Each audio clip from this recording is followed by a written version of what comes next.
Halo, Assalamualaikum. Perkenalkan, nama saya Laili Kusmawardani dari kelas 6C dengan NIM E1C022073. Di sini saya akan menjelaskan materi mengenai apa itu peranggapan dan entailment berdasarkan dari buku George Yule. Oke, yang pertama saya akan menjelaskan apa itu peranggapan berdasarkan dari buku George Yule. Menurut George Yule, peranggapan atau presupposition secara sederhananya adalah sesuatu yang diasumsikan benar oleh penutur sebelum kalimat diucapkan. Jadi, ada informasi yang tersembunyi yang sudah diketahui oleh lawan bicara. Dan untuk contoh sederhananya yaitu kalimat ini, Riko sudah berhenti merokok. Peranggapannya bahwa Riko ini pernah merokok. Dan jika diubah menjadi Riko belum berhenti merokok, peranggapannya itu tidak berubah, yaitu Riko itu pernah merokok. Intinya, peranggapan adalah sesuatu yang dianggap sudah terjadi atau sudah ada sebelumnya di dalam pembicaraan, walaupun tidak disebutkan secara langsung. Baik, yang pertama yaitu peranggapan eksistensial. Peranggapan eksistensial menunjukkan bahwa adanya keberadaan atau eksistensi dalam suatu hal yang diasumsikan dalam tuturan. Contohnya seperti Bu Ani adalah seorang guru. Peranggapan ini menunjukkan bahwa ada seseorang yang bernama Bu Ani yang berprofesi sebagai guru. Peranggapan ini menunjukkan tidak hanya kepemilikan, melainkan adanya suatu entitas. Kemudian yang kedua yaitu peranggapan faktif.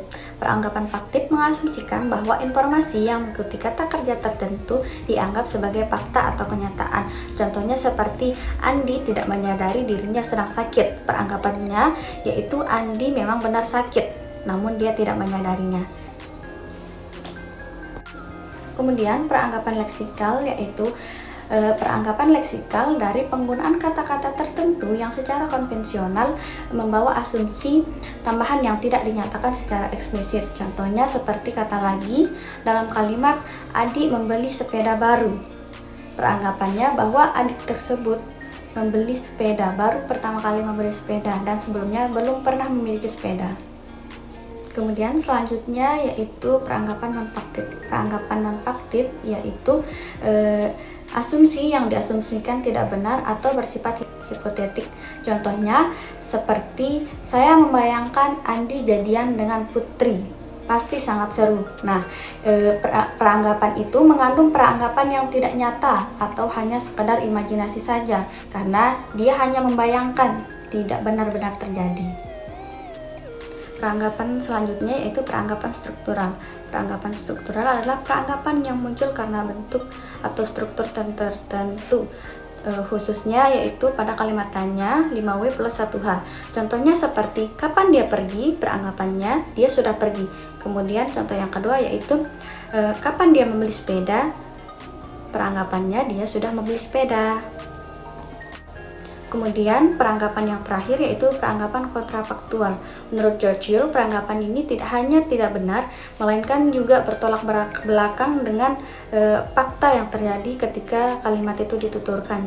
Kemudian peranggapan ini juga muncul biasanya pada kalimat yang kondisional atau pengandaian. Contohnya diawali seperti kata jika, seandainya, atau andaikan. Contoh sederhananya yaitu seperti contoh ini. Seandainya aku kaya, maka aku sudah membeli rumah besar. Nah, peranggapannya di sini yaitu dia itu tidak kaya, makanya dia hanya mengandaikan jika dia kaya maka dia akan membeli rumah besar, seperti itu. Nah, itulah keenam jenis peranggapan yang dibahas dalam buku George Yule. Kemudian kita beralih ke materi selanjutnya yaitu entailment. Entailment adalah prinsip di mana kebenaran suatu pernyataan secara logis akan mengikuti kebenaran pernyataan lainnya yang terkait. Di mana jika kalimat pertama benar, jika pernyataan pertama benar, maka pernyataan berikutnya juga pasti benar. Dan jika pernyataan pertama salah, maka pernyataan berikutnya sudah pasti salah. Dan entailment ini melekat pada kalimat bukan pada penutur. Entailment bersifat mutlak mengikuti apa yang ditegaskan dalam tuturan. Contoh entailment yaitu dalam kalimat saya menyesal telah melanggar peraturan, mengandung entailment bahwa saya atau orang tersebut memang telah melanggar peraturan. Intinya entailment ini akan mengikuti pernyataan tersebut. Jika pernyataan pertama benar, maka pernyataan yang selanjutnya otomatis benar. Menurut George Yule, jenis entailment itu terbagi menjadi 3. Yang pertama yaitu entailment satu arah atau one-way entailment. Jenis entailment ini mengikuti kebenaran. Jika yang pertama benar, maka yang kedua juga benar. Namun tidak sebaliknya. Jika yang kedua benar, belum tentu yang pertama itu juga benar. Contohnya seperti saya memakai baju berwarna merah, mengentel baju saya berwarna marun. Pernyataan 1 akan benar dan pernyataan 2 juga akan benar jika urutannya seperti itu. Namun jika sebaliknya, baju saya berwarna marun mengentel baju saya berwarna merah, maka belum tentu benar karena merah belum tentu marun dan marun ini termasuk ke dalam merah. Jadi setiap merah itu belum tentu marun, namun marun itu sudah pasti berwarna merah. Kemudian jenis entailment yang kedua yaitu entailment 2 arah atau two-way entailment. Jenis entailment ini akan mengikuti kebenaran dua-duanya. Mereka saling menguatkan sama seperti parafrase.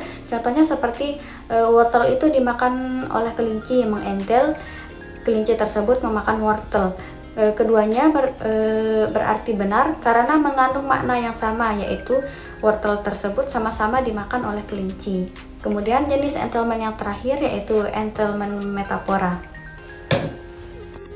Entailment metaforis ini terjadi ketika satu proposisi mengandung karakteristik khusus sehingga dapat memberikan makna lain yang bersifat metaforis. Contohnya seperti misalnya kalimat cinta adalah perjalanan mengentel makna lain metafora cinta, bahwa cinta ini memiliki konsep yang berbeda-beda. Di dalam kehidupan kita sehari-hari, tanpa kita sadari, banyak sekali fenomena bahasa yang berkaitan mengenai materi, peranggapan, dan entailment ini. Contohnya seperti gambar yang sudah saya tempelkan di samping saya ini, yaitu beberapa komentar netizen terkait video yang diupload di sosial media seperti aplikasi TikTok. Contoh pertama yaitu komentar dari seseorang yang berisikan, "Gawat, dia sudah sadar kalau dirinya cantik." Dalam komentar tersebut terdapat peranggapan yang timbul, yaitu bahwa sang artis yang dikomentari tersebut sebelumnya tidak menyadari bahwa dirinya cantik, namun sekarang dia sudah tersadar. Hal itu diutarakan atau diujarkan melalui komentar oleh akun tersebut.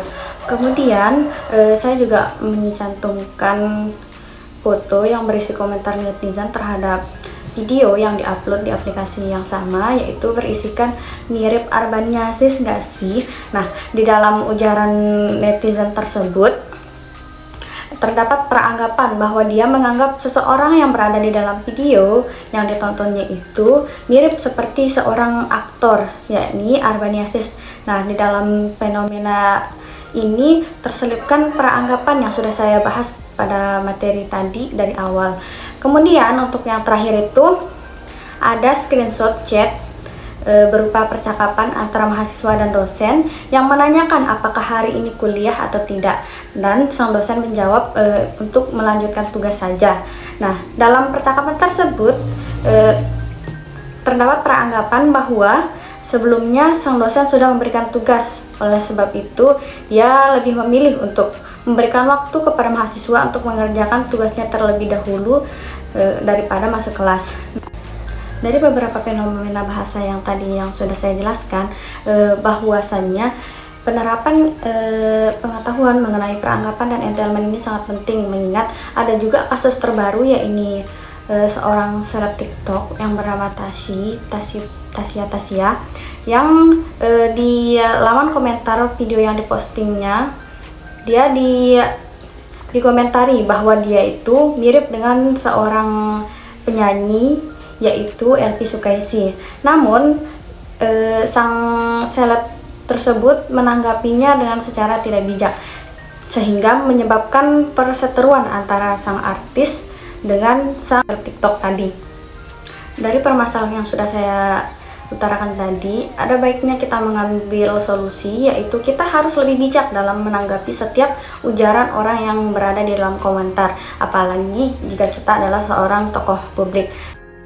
Itu saja yang dapat saya sampaikan. Sekian, saya Laili Kusumawardani, pamit undur diri. Wassalamualaikum warahmatullahi wabarakatuh.